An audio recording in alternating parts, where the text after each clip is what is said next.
10 to 12 days we worked on a project.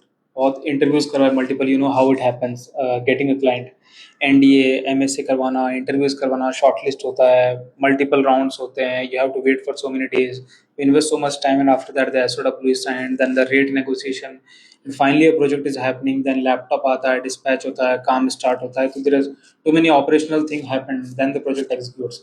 अब हुआ क्या, we lost that project right after the fourth day of the deployment. What exactly had happened, हमने क्या कि BGB करवा दिया कैंडिडेट का, आधार चेक हो गया, पैन कार्ड चेक हो गया, लिंक्डइन चेक हो गया, एकदम प्रॉपर पता पड़ गया कैंडिडेट जो है कंपनी पेरोल का है.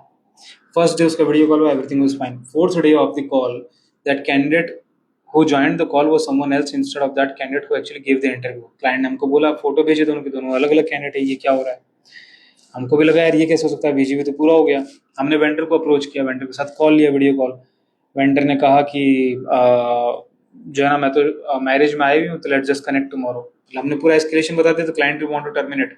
स्टिल वेंडर जो इसको थोड़ा खींचा मैटर को, वो आपस में they must have talked internally, फिर वो कॉल पे आए.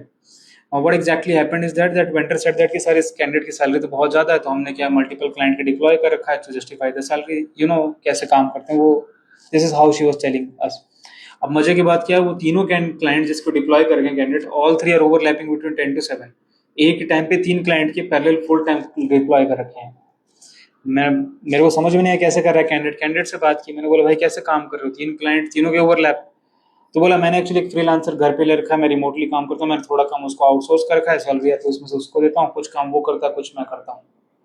ये कंपनी को ही पता है, मतलब कंपनी उसको दे रखी है प्रोजेक्ट 3, फिर वो किसी और को आउटसोर्स कर रखा है. मतलब एक्चुअल में एंड क्लाइंट का प्रोजेक्ट वो फ्रीलांसर कर रहा है जिसके साथ आपका कोई टर्म्स ही नहीं है.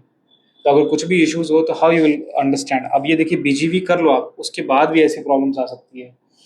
So just wanted to share this story with you, and how we lost this project after doing so much effort and because of this issue of that vendor.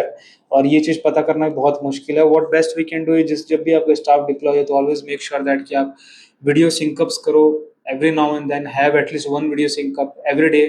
Try to do those video sync up and alternate time. एक fix time पे video sync up मत रखो, अलग अलग time पे रखो. If you're really serious about your project and you don't want to lose that project, make sure कि आप इस चीज़ का ध्यान रखो. Otherwise we suffered this, and it was really difficult for us to regain that client. And that vendor is gone, क्योंकि vendor सबके साथ करा. I'm pretty much sure वो दूसरे client के साथ भी same ही करा होगा. तो we have blacklisted the vendor, but somehow all the time and effort is gone. So just wanted to share this quick story with you in case you're able to learn something out of it. Thank you.